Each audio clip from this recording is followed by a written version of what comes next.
Hai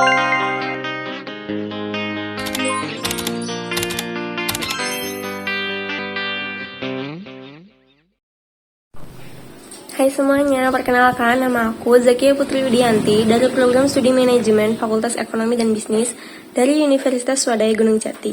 Di video kali ini kita bakal mengulas sedikit materi tentang Knowledge Management Culture in Organization atau budaya manajemen pengetahuan di organisasi. Nah, tujuan daripada dibuatnya video ini yaitu untuk memenuhi tugas dari mata kuliah manajemen inovatif. Dalam budaya manajemen pengetahuan organisasi, yang pertama harus kita bahas yaitu konsep budaya manajemen pengetahuan. Budaya itu sendiri menurut Mulyono tahun 2003 adalah pola semua suasana, material, atau semua perilaku yang sudah diadopsi masyarakat sebagai cara tradisional sebagai pemecahan masalah anggotanya. Salah satu sudut pandang budaya yaitu budaya merupakan produk struktur dan fungsi yang ada dalam organisasi. Misal, organisasi yang tersentralisasi berbeda dengan organisasi yang terdesentralisasi. Selanjutnya, apa saja sih cakupan dari manajemen? Nah, manajemen itu mencakup yang pertama mengkoordinasikan SDM, material, dan keuangan ke arah tercapainya tujuan organisasi yang efektif dan efisien. Yang kedua, menghubungkan organisasi dengan lingkungan luar dan menanggapi kebutuhan masyarakat. Selanjutnya ada mengembangkan iklim organisasi di mana orang dapat mengejar sasaran perseorangan dan sasaran bersama. Yang keempat ada melaksanakan fungsi tertentu yang dapat diterapkan seperti menentukan sasaran, merencanakan, merakit sumber daya, mengorganisir, melaksanakan, dan mengawasi. Yang terakhir ada melaksanakan berbagai peran antar pribadi, informasional, dan memutuskan. Komponen selanjutnya adalah pengetahuan.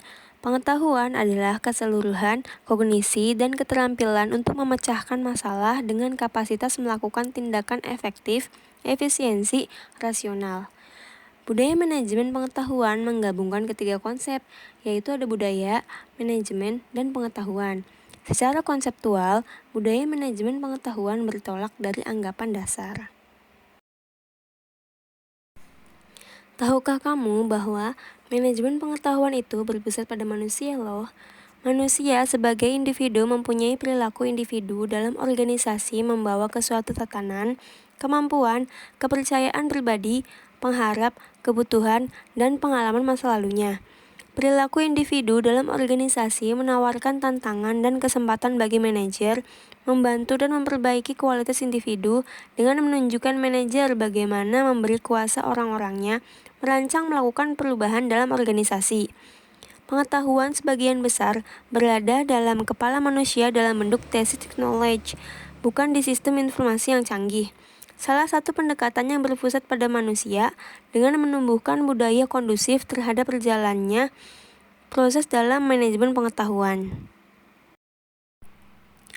Selanjutnya ada budaya sharing pengetahuan. Inti manajemen pengetahuan adalah knowledge sharing atau knowledge transfer.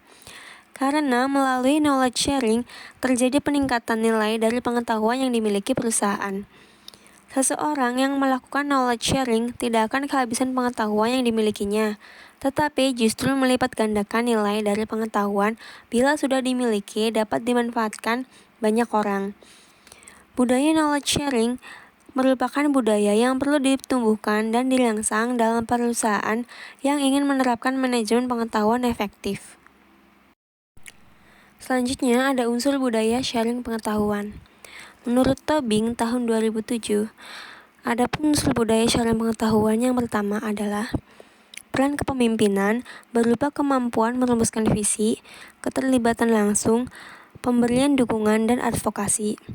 Selanjutnya, budaya perusahaan yang memberi iklim kepercayaan dan keterbukaan.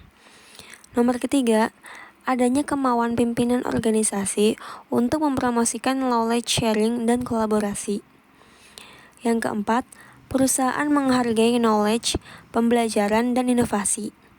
Yang terakhir, kemampuan organisasi dalam mengeksekusi proses transformasi dengan mulus dan efektif. Jadi, kesimpulan kita pada pembahasan kali ini yaitu, baik semua unsur organisasi seperti karyawan maupun manajer harus selalu bekerja sama untuk mewujudkan tujuan organisasi. Karena inti dari pembahasan kita kali ini yaitu tentang knowledge sharing. Knowledge sharing dapat dilakukan dari karyawan kepada karyawan lain, maupun dari karyawan ke manajer, bisa juga sebaliknya dari manajer ke karyawan. Sekian pembahasan kita kali ini, semoga membantu.